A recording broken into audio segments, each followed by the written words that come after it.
SSC GD के job में duty कितने आवर की होती है? सीआरपीएफ की, एसएसबी की, सीआईएसएफ की, आईटीबीपी की, असम राइफल की, एसएसएफ। डिपार्टमेंटल एग्जाम देने का फर्स्ट क्राइटेरिया है ग्रेजुएशन किसी भी स्ट्रीम से, आपके सर्विस रिकॉर्ड बुक में किसी भी प्रकार की गलत एंट्री ना हो, और तीसरा 3 साल का जॉब एक्सपीरियंस हो। सामने दिख रहे लाल बटन को दबाकर चैनल को सब्सक्राइब करके बेल आइकन जरूर दबाएं। एसएससी जीडी के जॉब में ड्यूटी कितने आवर की होती है? सेंट्रल आर्म पुलिस फोर्सेस की ड्यूटी कितने आवर की होती है?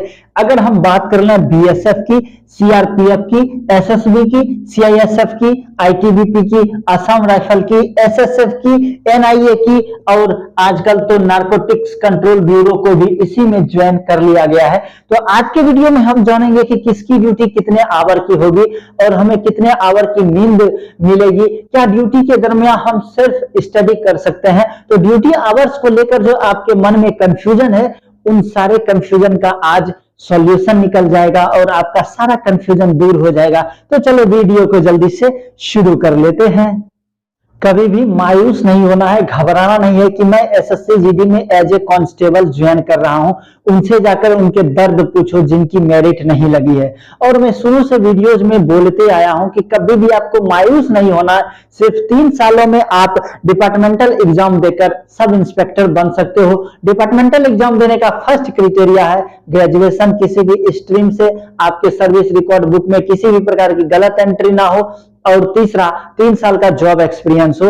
और सिलेबस वही रहते हैं, math, reasoning, English, GK GS के जगह पर डिपार्टमेंटल एग्जाम होते हैं। लेकिन ड्यूटी आवर्स को लेकर बहुत सारा कंफ्यूजन बना हुआ। कोई बोलता है बीएसएफ की ड्यूटी तो बहुत हार्ड है, कोई बोल रही है ये सीआरपीएफ की ड्यूटी बहुत हार्ड है, कोई बोल रहा है सीआईएसएफ वालों का तो बहुत अच्छा है, कोई बोल रहा है मेरी ट्रेनिंग बहुत बेहतर होती है। देखो, ट्रेनिंग उसी हिसाब से कराई जाती है जिस हिसाब से उस फोर्स का जहां पर डिप्लॉयमेंट होता है। अब जो बॉर्डर सिक्योरिटी फोर्स है उन्हें वेपन की तो ट्रेनिंग ज्यादा दी जाएगी, क्योंकि फर्स्ट जो मिलिटेंट आएंगे, टेररिस्ट आएंगे, उनका सामना तो बीएसएफ से ही होना है। सीआरपीएफ इंटरनल ड्यूटीज को देखती है तो इनको तो उतने बड़े बड़े हथियारों की जरूरत पड़ेगी नहीं। तो जिसकी जैसी ड्यूटीज होती है, जिसकी जैसी डिप्लॉयमेंट होती है, उसी तरह से उनकी ट्रेनिंग भी होती है और ड्यूटीज भी दी जाती है।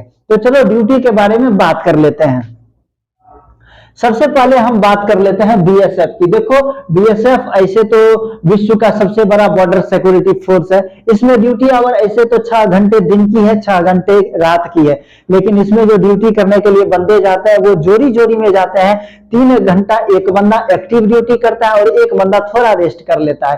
फिर रात में भी 3 घंटा एक बंदा, मतलब अल्टरनेट दोनों करते हैं। तो ड्यूटी ज्यादा हार्ड नहीं होती है। बीएसएफ की ड्यूटी 6/6 की होती है। अगर जम्मू एंड कश्मीर में जाओगे तो 3/3 की होगी। बात कर रहे हैं हम सीआरपीएफ की, तो सीआरपीएफ हमेशा इंटरनल सिक्योरिटी ड्यूटी को देखती है। इसका डिप्लॉयमेंट देश के अंदर होता है। कहीं पर आंदोलन चल रहे हो, कहीं पर कुंभ मेला चल रहा हो, या कहीं पर किसी भी प्रकार के मारपीट, मतलब बड़े स्तर पर किसान आंदोलन हो गया हो, तो उसमें सीआरपीएफ को डिप्लॉय किया जाता है। सीआरपीएफ की ड्यूटी कोई निश्चित नहीं होती है, कभी 2 घंटे, कभी 4 घंटे, कभी 5 घंटे, कभी यूं 24 आवर आपको खड़े ही रहना पड़ जाएगा। उसके बाद बात कर ले हम एसएसबी की, तो एसएसबी का डिप्लॉयमेंट नेपाल और इंडिया के बॉर्डर पर है। बिहार से सटे हुए जो भी क्षेत्र है नेपाल के बॉर्डर पर, तो एसएसबी की ड्यूटीज बहुत हार्ड नहीं है, बहुत ही अच्छी है। सिविल इलाके में ये रहती है, क्योंकि नेपाल का बॉर्डर जो भी है, देखो हमारा इंडिया है और ये नेपाल है, तो इंडिया और नेपाल के बीच में जो भी बॉर्डर है, यहाँ पर सिविलियन ढेर सारे भरे पड़े हैं, बहुत सारे सिविलियन रहते हैं। तो एसएसबी में अगर आपका जॉब हुआ है तो आपको कभी भी ड्यूटी से मतलब बोर फील नहीं होगा। ऐसी डिप्लॉयमेंट नहीं होगी कि जहां बंदे ही नहीं हो। अब देखो बीएसएफ में क्या रहता है, ज्यादातर एरिया, अगर हम कुछ स्टेट्स की बात कर लें, अगर हम बात कर लें पंजाब की, उसके बाद बात कर लें हम बंगाल की, बात कर ले हरियाणा की, तो यही 3-4 स्टेट्स हैं जहां पर कि सिविलियन रहते हैं। बाद बाकी बीएसएफ जहां रहती है वहां पर तो सिविलियन दूर दूर तक नहीं रहते हैं। अब बात कर लेते हैं हम सीआईएसएफ की, तो सीआईएसएफ की ड्यूटी 3 शिफ्ट में होती है, 8-8-8-8-8 24 आवर। अब इस 3 शिफ्ट में आपको जो भी शिफ्ट मिल जाए उसी में आपको ड्यूटी करनी है।